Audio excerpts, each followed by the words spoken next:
တင်းညအပြတ်အောင်ချင်စီတာစားမယ်ဗျာစားပါကဲချက်စီနဲ့အာဆင်နယ်ပွဲရဲ့မှာလိုင်း pre line အပေါ် focus ခံမှန်းမယ်ပေါ့ချက်စီဘက်ကကြည့်မယ်ဆိုလို့ရှိရင်ဂိုးမာဟိုဟာဗာလေ Robert Sanchez ပေါ်ထွက်လာမယ်နောက်ပြီး right back မှာဆိုလို့ရှိရင်တော့ဟိုဟာဘာစီလိုနာနဲ့ပွဲရလို့ပဲ Gusto ပေါ်ထွက်လာလိမ့်မယ်နောက်ပြီးဗာလေ center back နှစ်ယောက်မှာဆိုရင်တော့ Fofana နဲ့ချလို့ပါလက်ဘက်မှာဆိုရင်တော့ Cucurella ပေါ်ထွက်လာလိမ့်မယ်အဝါမှာဆိုရင်တော့ကွင်းလေတိုက်စစ်ကွင်းလေ3ယောက်နေရာမှာဆိုလို့ရှိရင်တော့rechain တင်ကောင်းဆောင် rechain ပါဝင်တယ်အဝါပြီးတော့ Caicedo Fernandez Enzo Fernandez တို့ပေါ်ထွက်လာနိုင်ပြီးတော့တိုက်စစ်မှာဆိုလို့ရှိရင်တော့ right wing နေရာမှာဆိုလို့ရှိရင်တော့ Neto အထောင်တိုက်စစ်မှာဆိုလို့ရှိရင် Joao Pedro လက်ဝင်းမှာဆိုလို့ရှိရင်တော့ Garnacho ပေါ်ထွက်လာနိုင်တယ်ဟိုဘာစီလိုနာပွဲနဲ့မတူတာတော့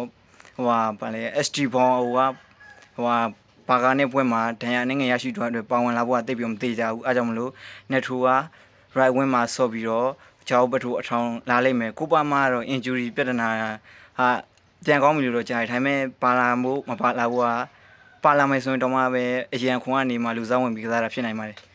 တစ်ဖက်အာဆင်နယ်ဘက်ကိုပြန်ကြည့်မယ်အာဆင်နယ်ဘက်မှာဆိုလို့ရှိရင်ကိုရမနီယာကဒေးဗီယာ right back နေရာမှာဆိုလို့ရှိရင်တင်ပါ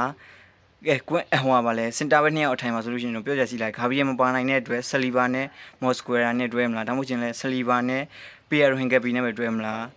အဲ့ဒါစိတ်လို့ရှိရစရာကောင်းတယ်ဟိုဘက်မှာကျလက်ဘက်မှာကျတော့ဗာလဲကာလာဖီယိုရီကတော့ဒေဂျာဘောပါလောက်တယ်မိုင်းလူးဝစ်ကယ်လီကဟိုဟာနဲ့ကျတော့ဗာလဲဘိုင်မြူနစ်နဲ့ပွဲမှာတော့ကျတော့ခြေတန်းတိတ်မပေါ်လို့ကာလာဖီယိုရီပဲပေါ်ထွက်လာနေစီကွင်းလယ်မှာဆိုလို့ရှိရင်တော့ဇူပီမန်ဒီ right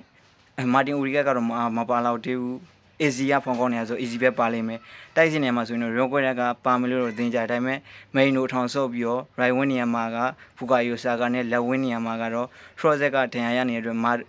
မာဒူဂီဒါမှမဟုတ်လို့ရှိရင်မာဒူဂီပိုင်ပါမယ်ဒါမှမဟုတ်လို့ရှိရင်မာတင်နယ်လီပါမယ်ဒါကတော့အချို့ဟိုပါပေါ့ line up ကိုခံမှန်းတာပါကျေးဇူးတင်ပါတယ်